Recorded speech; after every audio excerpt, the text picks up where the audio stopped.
Hello YT की दुनिया की खूबसूरत सहेलियों, कैसी हो? माई हॉबी माई लाइफ की दुनिया में आप सबका सप्रेम स्वागत है। तो राधे राधे, जय श्री कृष्णा, राम राम जी, कैसी हो? चलो कहानी शुरू करें। हाँ, उससे पहले मैं हर बार भूल जाती हूँ, लेकिन आप मत भूलिएगा, कमेंट्स करने में आप लोग कंजूसी करते हो और लाइक करने में भी कंजूसी करते हो। क्या बिगड़ जाएगा अगर एक लाइक आप कर दोगी तो? तो चलो, जैसा आपको ठीक लगे वैसा करिए, मैं तो आपकी सेवा में हाजिर हूँ। चलिए, रवि अपनी पढ़ाई लिखाई में बहुत तेज़ था। माता पिता की इकलौती संतान होने की वजह से उसके ऊपर माता पिता की अपेक्षाओं का भार भी बहुत था, लेकिन वो खुद भी एक मेधावी छात्र था। मेडिकल की पढ़ाई करने की उसमें इच्छा थी, लेकिन कुछ दिन बाद उसका विचार बदल गया। देश दुनिया में कुछ ऐसी परिस्थितियों का निर्माण हो गया जिससे रवि सोचने लगा कि मैं मेडिकल की पढ़ाई से ज़्यादा अगर अपनी सेवा अपने देश को दूं तो वो मेरा सौभाग्य होगा। इसीलिए वह सेना में भर्ती होना चाहने लगा। उसके लिए उसने कुछ एग्ज़ाम्स दिए जिसमें वो पास हो गया। उसके बाद सेवा में भर्ती होने के लिए उसे कुछ मेडिकल टेस्ट करवाने थे, जिसके लिए उसे दूसरी शहर जाना था। उसके माता पिता भी उसके साथ जाना चाह रहे थे, तो तीनों की टिकट उसके पिताजी ने बुक करवाई। वो लोग अपने शहर से दूसरे शहर के लिए निकल गए। रास्ते में ये लोग हंसी मजाक करते जा रहे थे, जो पास में खाना था वो खा रहे थे। आसपास के सभी यात्रियों से ये लोग बातें कर रहे थे। रवि को सफ़र में खिड़की के बाहर देखना बहुत पसंद था। उसे ही क्यों, शायद हम सबको ही पसंद होता है। पीछे की तरफ भागते हुए पेड़ पौधे देखना और मज़ा करना, ये सब चीज़ें बदलते हुए पल पल बदलते हुए दृश्यों को देखना हम सबको पसंद होता है। वैसा ही रवि भी अभी कोई बहुत बड़ा तो हुआ नहीं था, उसे भी खिड़की के पास बैठना बहुत पसंद था। उसकी माँ ने एक दो बार कहा कि बेटा खाना खा लिया है, सोना है तो सो जाओ। उसने कहा नहीं मम्मी, मैं बाहर की तरफ देखते हुए मज़े कर रहा हूँ। उसने अपने कान में फ़ोन लगा लिया और गाने सुन रहा था और बाहर की तरफ देख रहा था। अचानक जैसे कुछ झनझनाया और जब तक कुछ समझ पाता तब तक के वो बेहोश हो चुका था।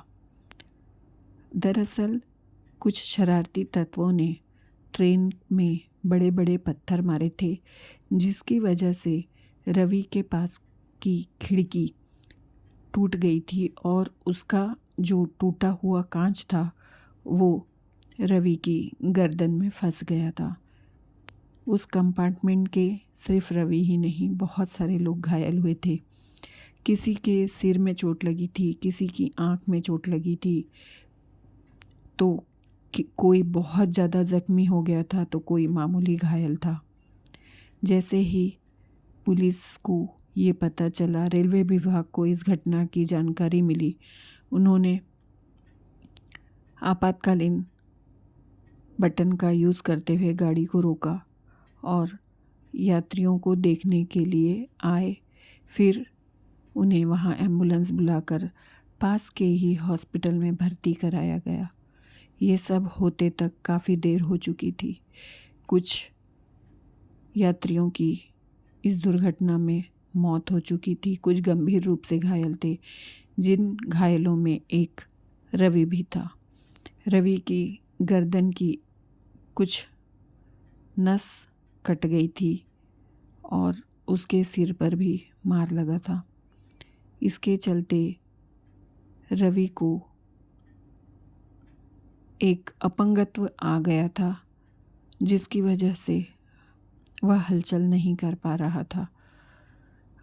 सिर में चोट लगने की वजह से उसके आँखों पर भी प्रभाव पड़ा था। आँखों की रोशनी भी जाती हुई रही। इन सब के कारण उसका इंटरव्यू तो टल गया और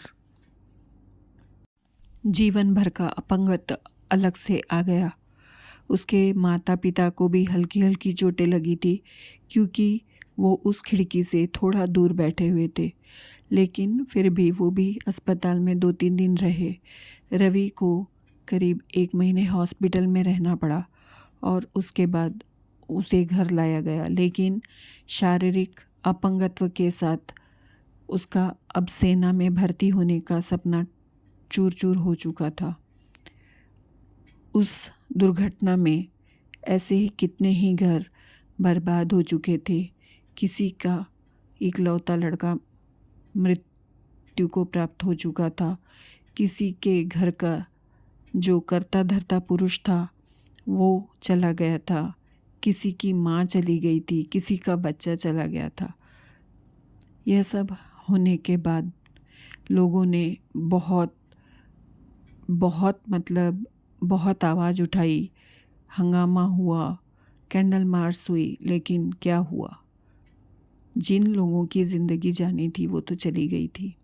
शरारती तत्वों ने अपना काम कर दिया था, कुछ लोगों की ज़िंदगियां ले ली थी, लेकिन मरने वालों की संख्या भले कम थी, लेकिन उनके पीछे परिवार के जितने लोग तिल तिल कर मर रहे थे, बेमौत मर रहे थे, उनकी संख्या तो कोई गिन ही नहीं पाया था।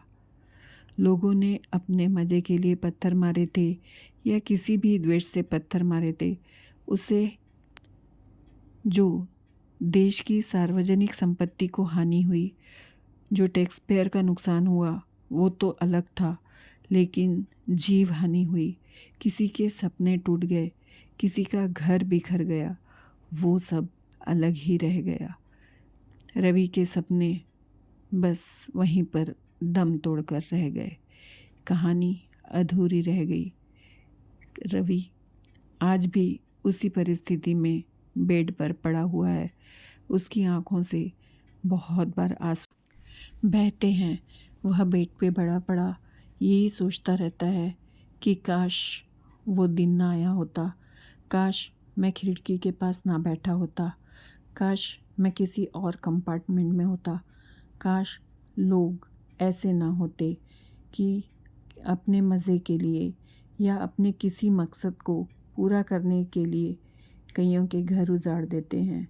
काश लोग ऐसे ना होते, काश लोगों में थोड़ा धैर्य और थोड़ा सिविक सेंस होता, काश लोगों में कानून का भय होता।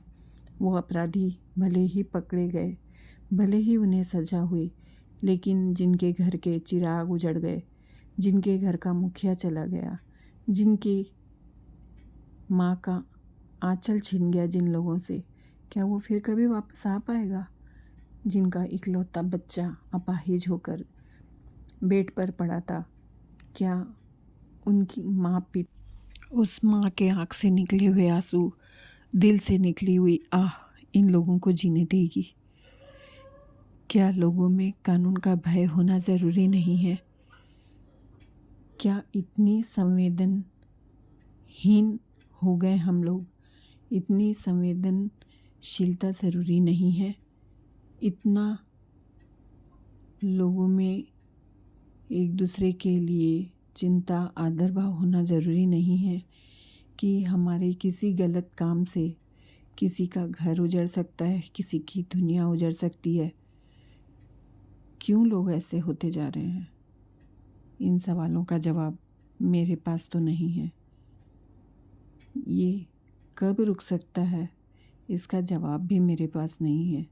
बस ऐसी घटनाओं को देखकर मन व्यथित होता है, तो ये कहानी में रूपांतरित होकर आप लोगों तक आ जाती है। आप इस विषय में अपने विचार कमेंट्स में ज़रूर लिखिएगा और बताइएगा कि इसका हल क्या है। अगली कहानी के साथ फिर मिलूँगी। तब तक के लिए bye bye, take care, Radhe Radhe, जय श्री कृष्णा, वंदे मातरम, जय हिंद।